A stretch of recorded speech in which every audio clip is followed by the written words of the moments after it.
কখনো যদি আপনার গাড়ির চাকা পাঞ্চার হয় তাহলে তিনটা টুলসের সাহায্যে খুব সহজেই আপনার গাড়ির চাকাটি চেঞ্জ করতে পারবেন।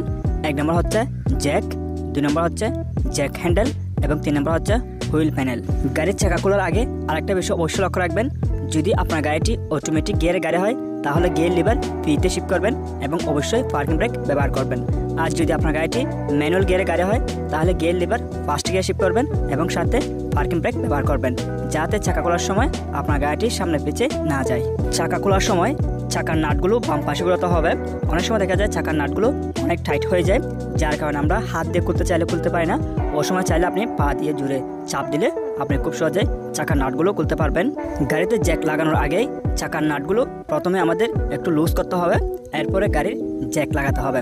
এবং কোন জায়গাতে আপনি গাড়ির জ্যাক লাগাবেন সেটা হচ্ছে বিভিন্ন গাড়ি দেখা যায় জ্যাক লাগানোর জন্য আলাদা নির্দিষ্ট একটা সেন্টার থাকে, ওই সেন্টারে আপনাকে এই জ্যাকটি লাগাতে হবে। আবার কিছু কিছু গাড়িতে দেখা যায় জ্যাক লাগানোর যে সেন্টার রয়েছে এই সেন্টারগুলো নষ্ট হয়ে যায়, অথবা অনেক গাড়িতে দেখা যায় এই ধরনের সেন্টার থাকে না। সেক্ষেত্রে চাকার পাশে যে মেটাল ফ্রেম রয়েছে বা শক্ত জায়গাতে আপনি খুব সহজে জ্যাক লাগাইয়ে চাকা উপরে তুলতে পারবেন। আপনি যখন এই জ্যাকের হ্যান্ডেলবার ডান পাশে ঘোরাবেন ওই সময় জ্যাকটি উপরে উঠবে। যখনই আপনার গাড়ির চাকা মাটি থেকে উপরে উঠবে ওই সময় আপনি চাকার নাটগুলো খুলে খুব সহজে গাড়ি থেকে চাকাটি খুলে ফেলতে পারবেন। আর যখন আপনি স্পেয়ার চাকা লাগাবেন অথবা যে চাকাটি আপনি লাগাতে যাচ্ছেন ওই চাকাটি যখন লাগাবেন, লাগানোর পর ওই চাকার নাটগুলো একটু একটু করে টাইট দিবেন, পুরো টাইট দিতে হবে না। একটু টাইট দেওয়ার পর জ্যাকটি খুলে ফেলবেন। জ্যাকটির হ্যান্ডেলটি যখন আপনি বাম পাশে ঘুরাবেন জ্যাকটি আস্তে আস্তে নিচে নামতে থাকবে। এরপর গাড়ি থেকে জ্যাকটি খুলে ফেলবেন। গাড়ির চাকা খোলার এই জ্যাকগুলো বিভিন্ন গাড়িতে দেখা যায় বিভিন্ন রকম হয়ে থাকে বা বিভিন্ন ধরনের জ্যাক রয়েছে চাকা খোলার। সেক্ষেত্রে আপনি যদি একটি গাড়িতে জ্যাক লাগিয়ে চাকা খুলতে জানেন তাহলে বাকি জ্যাকগুলো ব্যবহার আপনি খুব সহজে আপনার আইডিয়া থেকে বুঝতে পারবেন। গাড়ি থেকে জ্যাকটি খোলার পর চাকার নাটগুলো ভালোভাবে আপনাকে টাইট করতে হবে, ডান পাশে ঘোরাতে হবে। প্রথমে আপনি হাত দিয়ে ভালোভাবে ডান পাশে ঘোরাবেন, এরপরে একটু পা দিয়ে জোরে চাপ দিবেন। অতিরিক্ত জোরে চাপ দিয়ে চাকার নাটগুলো লাগাতে হবে না।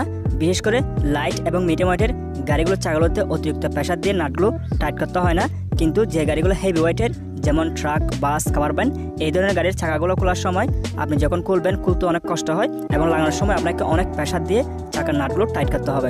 আপনাদের মনে হয়তো একটি প্রশ্ন থাকতে পারে, আমরা যখন প্রথমে চাকার নাটগুলো খুলছিলাম ওই সময় কেন গাড়িতে জ্যাকটি লাগাই নাই?